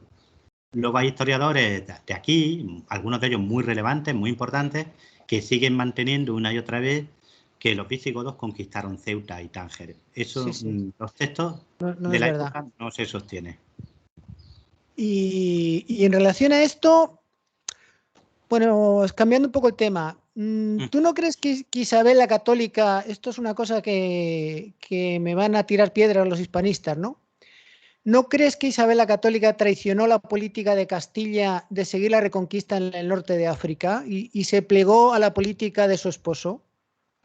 O sea, realmente pusieron toda la carne en el asador en Italia y abandonaron lo del norte de África, a pesar que creo que en su testamento dice que se siga, ¿no? Que se siga conquistando el norte de África. Y de ahí salió un problema grave, ¿no? Porque España no controlaba por todos los piratas berberiscos y todo eso, no llegó a controlar del todo el Mediterráneo occidental, ¿no? Siempre estaba... Claro. Hubiera sido una Entonces, ocasión. lo normal hubiera sido reconquistar hasta Trípoli, ¿no? Entonces ahí cerrabas y controlabas todo el Mediterráneo occidental, ¿no? Sí, de hecho en la corte se barajó, es decir, los eruditos de la época, los intelectuales de la corte de los reyes católicos, jugaban con esa idea tirando del hilo de aquello de la diócesis hispaniarum y de que la Mauritania Sí, era tingitana una había justificación, formado sí. parte de esa diócesis, entre comillas, ¿no? Con que la diócesis era una entidad administrativa con su conde en Emérita Augusta, y eso duró pues hasta 409 que entran los bárbaros, ¿no? Incluso más allá. Pero lo cierto es que la reina también era una mujer muy realista, y el norte de África era un avispero, es decir, ahora lo vemos pues como lo vemos, Que ¿no? Marruecos, es, Argelia, es, Túnez, pero en aquel momento el norte es de que de África eso era no tengo ni idea. O sea, es que vamos, ni la más mínima idea. O sea, que Pues eran era un diferentes reinos. conglomerado de ciudades, de tribus, de reinos. Muchas veces decimos el bey de Tlemecén, el bey de Argel, pero este mandaba en Argel. 30 kilómetros más allá había una cabila que no le obedecía. Es decir, O sea, era un querer mosaico, conquistar ¿no? esto Como era muy las complicado. antiguas cabilas del crimen, pero peor, ¿no? A lo bestia. Sí, sí, sí, era muy Ya. difícil. Era muy difícil, invertir en eso hubiera sido muy costosísimo. Mientras que Italia era, digamos que era el premio gordo de la lotería. Entonces, los reyes católicos eran personas pues muy racionales. Entonces, Pragmáticos. ¿dónde había que invertir, entre comillas? En la lucha por Italia con Francia, porque era donde se jugaba la hegemonía en ese momento, en Italia. Pero Y eso ellos no hicieron en Italia. Pero enfrentarse a Francia no supuso un gravísimo problema luego, porque Castilla era aliada de Francia, ¿no? Vamos, quien Claro. echó, vamos, a los ingleses los echaron en gran parte por la ayuda castellana, ¿no? De su territorio. Entonces, El, cambiar la política y enfrentarse a Francia, creo que ha sido un gravísimo problema. Tener los dos vecinos, Portugal y Francia, enemigos, pues ha Hombre, sido la siempre... política de los reyes era la unión con Portugal, que no se logró por poquísimo, por Sí, culpa del destino, por la muerte sucesiva de varios de los hijos barra nietos de los reyes sí, católicos, que no se termina de coronar esa unidad con Portugal, sí. que luego la hace Felipe II, pero que se malogra de nuevo con Felipe IV. Ese era el primer objetivo de los reyes católicos, era la unión con Portugal. La unión, Ellos sí. tenían esa visión de que había que reconstruir aquello que, entre comillas, había perdido. Esa idea estaba en la corte de los reyes católicos, ¿no? Pero la política con Francia es que era inevitable. Es decir, que en ese momento, como te he dicho antes, lo que realmente tenía fuerza, poder, potencia, era Italia, económica, culturalmente hablando, de manera que el prestigio y la riqueza y la influencia se jugaban en Italia. Y en Italia, Francia y Aragón llevaban pues más de un siglo, más de 2 siglos, desde las vísperas sicilianas a finales del siglo XIII, pues jugando una partida de ajedrez muy dura, por llamarlo de alguna manera, ¿no? Entonces era inevitable que se peleara con Francia. Lo que pasa es que la política de los Reyes Católicos, que fue magistral, esa alianza con Inglaterra y con el Sacro Imperio, etcétera, que cerca a Francia, pues luego se malogra con Felipe II, ¿no? Y ya la cosa ya se pone cuesta arriba cuando Inglaterra sale de esa alianza Claro. y cuando Alemania se convierte en lo que se convierte, en un polvorín. ¿Es que no crees tú que ya en la época de Felipe II se debe haber centrado más en mantener una Francia realmente católica, ¿no? Bueno, creo que te lo comenté el otro día, ¿no? Sí, sí, la apuesta hubiera sido esta. Y una Inglaterra y apoyar a los católicos ingleses. Es que siempre lo digo, a los católicos ingleses hay que ponerles un monumento porque la resistencia fue muy dura contra los monarcas anglicanos, que la gente no lo entiende. Los mete a Sí, todos en el mismo saco. Y fue sí, muy sí, sí. dura. La represión fue brutal en Inglaterra. Sobre todo en el norte de Inglaterra, hasta bien entrado el siglo XVII, la población fue muy fiel a lo que había sido la esencia de Inglaterra durante muchos siglos y la represión fue brutal. Fue brutal. Lo que pasa es que volvemos a la historia. Es decir, todo esto no se cuenta. Claro. Todo eso no. Mira, hay un señor inglés durante la guerra civil inglesa, de la famosa, la de Oliver Cromwell, durante las guerras Sí. civiles de Inglaterra en el siglo XVII, Thomas, no recuerdo ahora el apellido, lo que sí recuerdo es la cifra, que ejecutó, quemó, decapitó, dependiendo por lo que le diera aquel día, a más de 200 mujeres acusándolas de brujas durante 2 años, 1644-1646, si no me falla la memoria. ¿Vale? ¿Quién lo conoce a este señor? No lo conoce nadie. ¿Quién Nadie. conoce a Torquemada? Todo el Uf, mundo. lo peor de Esa lo es la peor. gran jugada de la historiografía anglosajona. Y la historiografía española, como siempre está por uvas, pues así nos va. Porque al fin y al cabo la historia es poder. Y la puedes usar Claro, de muchas maneras. claro. La puedes usar, puedes hacer el tonto, como llevamos haciendo nosotros, los iberoamericanos, o como queramos llamarnos, latinoamericanos, hispanoamericanos, nos encanta inventar nombres. La podemos usar para dividirnos, enfrentarnos y convertirnos en los parias del orbe, o la podemos usar como los anglosajones, que han forjado pues una historia que muchas veces no tiene nada que ver con la realidad, pero que les funciona muy bien. Sí, ellos lo maquillan todo, no hay problema. Claro, Si ¿quién sabe que perdieron condenaron a muerte Marruecos en a cientos de Gibraltar, miles de irlandeses? pues no lo dicen. Tú fíjate, Irlanda en siglo XIX, 1800, la década de 1840, 1850, condenando literalmente a muerte y de forma consciente a docenas de miles de irlandeses que murieron de hambre, mientras que se Sí, exportaba trigo de Irlanda a Inglaterra. ¿Quién se es que acuerda de esos irlandeses? nadie. Pues por Pero eso, eso es saber jugar con la historia, que yo no digo que haya que hacerlo, pero nosotros hacemos justo lo contrario. lo contrario. Es que, claro, te quieren minar la moral y esto es como una guerra, ¿no? Lo primero que tienes que hacer es minar la moral del enemigo, ¿no? Entonces estás un paso de vencerlo ya. Claro. Entonces, como nosotros, porque tú ves a los hispanoamericanos, es bien triste, ¿no? Bueno, no todos, ¿no? Pero claro, si uno piensa que su padre fue bueno, su padre, su antepasado, fue un ser sin escrúpulos, un violador, un cerdo, un sucio, y Sí, su sí. antepasada fue una pobre india que la violaron y de ahí viene él, pues, o sea, Es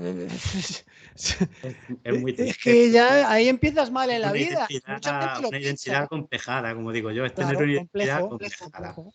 Eso Claro. es como si los españoles de hoy día siguiéramos pensando que los romanos que llegaron aquí, pues que lo hicieron, pues nosotros seguimos viviendo y somos un país que no estamos a la altura de Alemania económicamente por culpa de la conquista De romana. los Y romanos, claro, los romanos imagínate. llegaron llegando a las celtíberas y a las íberas, y de ahí ya, pues claro, viene el lío este que tenemos montado y por eso nunca Es lo llegaremos a mismo, la España. es que es lo mismo. Cuando Pues es sí, al revés, todo el mundo quería ser romano. Y en claro, sí. Hispanoamérica igual. O sea, las colonias inglesas envidiaban las posesiones Sí, hispanas, ¿no? es que Los era lo que hemos envidiaban. dicho. Es que cuando Humboldt llega a México, a Ciudad de México, pues se queda alucinando. Y lo compara con Europa y alucina. Y dice, no, y mira que Humboldt era crítico con los españoles, odiaba a los españoles, Sí, ¿no? pero Sí, hombre sí. racional. Y entonces cuando tenía que hacer cuentas las hacía bien. Y decía, vamos a ver, ¿cuánto gana un minero mexicano? Oye, gana el doble que un minero inglés en Cornualles. Bueno, sí dicen que en aquella época se comía muchísimas carne, más carne que hoy en día, ¿no? Pero Sí, bastante más, ¿no? En América, que era el muy nivel de barato vida era mejor allí que de lo aquí, que era en la en Europa del España. momento. Está El claro. nivel de vida general. Luego, evidentemente, en un mundo de casi 12 millones de kilómetros cuadrados, pues había de todo, ¿no? Regiones más ricas, más prósperas, más atrasadas, injusticia, en fin, de todo. Pero digamos que para 1800 la cosa, México o Lima o Buenos Aires no salían mal parados si se comparaban con Londres o con Berlín, sino todo lo contrario. Ganaban, ganaban. Bueno, y ya para terminar, porque ya llevamos hora y media, entonces, ¿no crees tú que deberíamos determinar lo que dicen ideas fuerza? No sé, 10, 15, debíamos insistir, como algunas de las que hemos hablado ahora, ¿no? Para realmente saber de dónde venimos, ¿no? Y lo que somos. Sí. No quedarnos, lo que te digo, en las anécdotas, ¿no? O sea, hay que saber cómo surge el cristianismo, el islam, es una serie de cosas que no tenemos ni idea y hay que conocerlas si Claro, queremos argumentar con base. y además esa es la riqueza de lo hispano, que en lo hispano entra Roma como motor fundamental, y entra el cristianismo, pero entra también el islam, y entra América. Es decir, es que que es lo todo, hispano es universal. Es es que universal. si tú te vas a Holanda, Holanda no es universal. El Por eso mundo decía hispano yo, es claro, el ejemplo universal. de Dinamarca, Polonia, Claro, Suecia, nuestra Noruega, riqueza es lo universal, es que integramos todo. Y todo. tan hispano es Abderramán III, califa de Córdoba, como Pelayo, primer rey de Asturias, como el primero de los incas, todo eso es hispano, porque es una historia integral, que integra. Es decir, vamos a sentirnos orgullosos de que tenemos una historia donde cabemos todos. Eso sí que es una riqueza que es nuestra y que nos siguen Que no escatimando. la tiene, no la tiene nadie. No la Claro, tiene y nadie. eso es algo que es un motor de riqueza. Y el día que seamos conscientes de que eso es un motor de riqueza, pues probablemente prosperaremos. Y mientras que no entendamos eso y sigamos si son galgos o podencos, pues seguiremos siendo pues subdesarrollados historiográficamente como lo somos. Es que tenemos lo fundamental, que es la unidad cultural. Sí, Que, claro. por ejemplo, yo creo que los mismos chinos no tienen la unidad cultural que tenemos los hispanos, ¿no? Porque se supone que su lengua tiene muchos, es muy diversa, ¿no? O sea, que Sí. no tiene muchos dialectos, Un en chino de fin, Hong Kong no se entiende con un chino de Pekín. por eso. Es O también la diferencia. el árabe también, ¿no? El árabe también, una cosa es el árabe Mi clásico y mujer otra es es el... marroquí, mi mujer es marroquí. Un marroquí puede entender a un sirio, pero un sirio no entiende a un marroquí. La lengua escrita es la misma, pues todos pueden leer el mismo periódico, pero un sirio viaja a Marruecos y no se entera. O sea, aquí las dos unidades culturales fuertes hoy en día son los anglosajones y los hispanos, para mí, ¿no? Sí, Que vencieron los anglosajones, los protestantes, ¿no? Y los católicos sí, perdieron la guerra, ¿no? sí, sí, sí, Pero sí. seguimos siendo, si no la primera, la segunda. Sí, Y eso no nos lo quita nadie. tenemos, esa es nuestra riqueza olvidada, ¿no? Claro. Esto se debe rescatar con cabeza, dejando de lado el nacionalismo, la ideología política, porque eso no tiene nada que ver ni con el nacionalismo ni con la Nada. ideología. Eso tiene que ver con una riqueza que es de todos, del mexicano, del portugués, del español, Claro, claro. del argentino, independientemente de que sea indio, mestizo, blanco, da igual. Es que Es lo que bueno de esto es que es lo cultura. biológico en el hispano no cuenta nada. Nada, nada, Es nada. Lo nada. Ni biológico contó no ni cuenta cuenta. nada. Y además uno era, yo siempre lo digo, uno era indio, era mestizo, pues se lo interesaba. Si te perseguía la Inquisición, eras indio.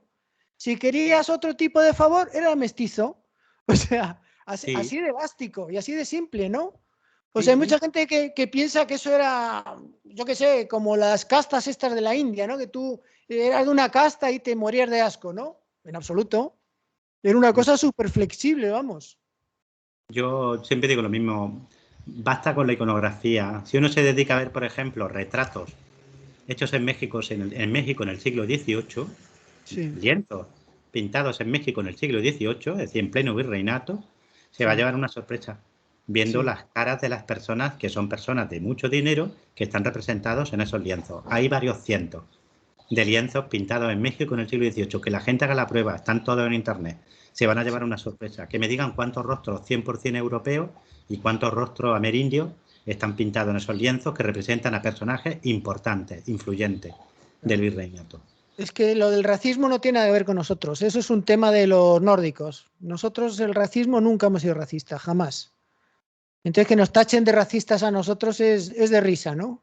Sí, y por eso hay que huir de tendencias que ahora quieren, entre comillas, pues pescar en río revuelto. Yo ya te digo, yo me curé en salud cuando era muy jovencito en Bosnia. Me curé de la ideología política, sea cual sea, es Sí, decir, no cuando se ideología usa nada. para dividir hay que huir de ella, del Sí, racismo y de los clichés. Es decir, de si eres musulmán tienes que ser así, si eres cristiano tienes que ser así. Yo voto por la individualidad y por los derechos universales del hombre y por rescatar la historia, que la historia siempre tiene algo que enseñarnos. claro.